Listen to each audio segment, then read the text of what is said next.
Hi everybody, मैं doctor Mustafa हूँ। मैं कंसल्टेंट सर्जिकल गैस्ट्रोएंटरोलॉजिस्ट और लैप्रोस्कोपिक सर्जन हूँ केयर हॉस्पिटल हाईटेक सिटी में। आज मैं आप लोगों से कुछ ब्रीफ में हर्निया के बारे में बात करूँगा।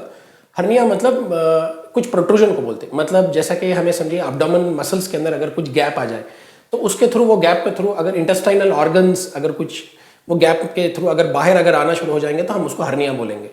जैसा कि कॉमनली देखने को मिलता है हर्निया, अम्बिलिकल हर्निया। मतलब अगर अम्बिलिकस के पास अगर कुछ हर्निया अगर हो गया तो उसको हम अम्बिलिकल हर्निया बोलेंगे। या अगर इंग्वाइनल रीजन मतलब जहां पर पाँव अब्डोमेन को जहां ज्वाइन होता है उस एरिया को हम अब्डोमिनल इंग्वाइनल एरिया बोलते हैं। वहां से अगर कुछ हर्निया अगर हो गया तो हम उसे इंग्वाइनल हर्निया कहते हैं।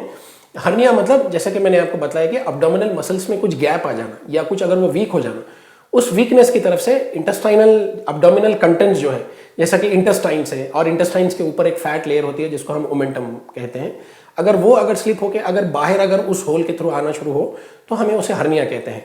हर्निया का रिस्क ये होता है कि अगर समझिए वो होल में से अगर इंटेस्टाइन्स अगर बाहर अगर स्लिप होकर आएंगे तो इंटेस्टाइन्स वहाँ आकर जैम हो जाने का या ब्लॉक हो जाने का चांस होता है।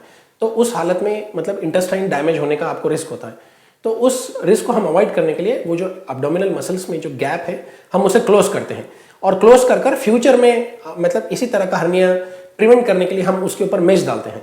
उसका रीज़न ये होता है कि अगर समझिए अगर शर्ट में अगर कुछ होल हो तो ये होल के थ्रू मतलब मेरे शर्ट के पीछे जो कुछ अगर चीज़ है तो वो दिखाई देंगी। तो हम उस चीज़ को अवॉइड करने के लिए हम उसको ऐसा क्लोज करेंगे या वो उसके ऊपर एक पैच लगा देंगे। तो उसी तरह हम ये हर्निया को भी क्लोज करने के लिए हम वो डिफेक्ट को क्लोज करेंगे और उसके ऊपर हम एक मेश का एक पैच लगाएंगे ताकि वो आगे चल के फिर ना हो।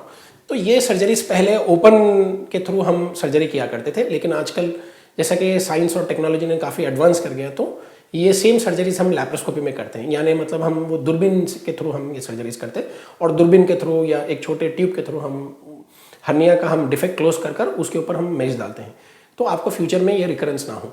लैप्रोस्कोपी का एडवांटेज ये होता है कि आपको मतलब वो बिना कट की सर्जरी होती है, उसके अंदर आपको कुछ कट या सर्जिकल आपको मार्क नहीं दिखेगा और आपकी रिकवरी भी काफ़ी सारी फास्ट होगी। हम आपको दूसरे दिन डिस्चार्ज कर सकेंगे और आप आपकी डेली एक्टिविटीज़ में भी या आपकी जॉब में भी या आप काफ़ी एक 1 वीक के रेस्ट के बाद आप काफ़ी अर्ली आप ज्वाइन कर सकते हैं और इसके अंदर ज़्यादा पेन नहीं होता है।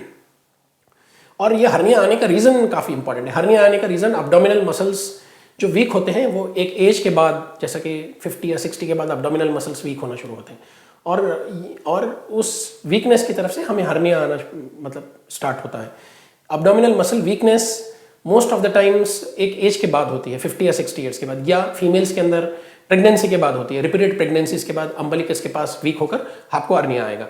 लेकिन हमारे पास इसका काफ़ी अच्छा ट्रीटमेंट है। लैप्रोस्कोपी में अगर आप ट्रीटमेंट अगर कराएंगे तो इसके काफ़ी सारे रिजल्ट्स अच्छे हैं और आपके फ्यूचर में ये प्रॉब्लम नहीं होगा। Thank you.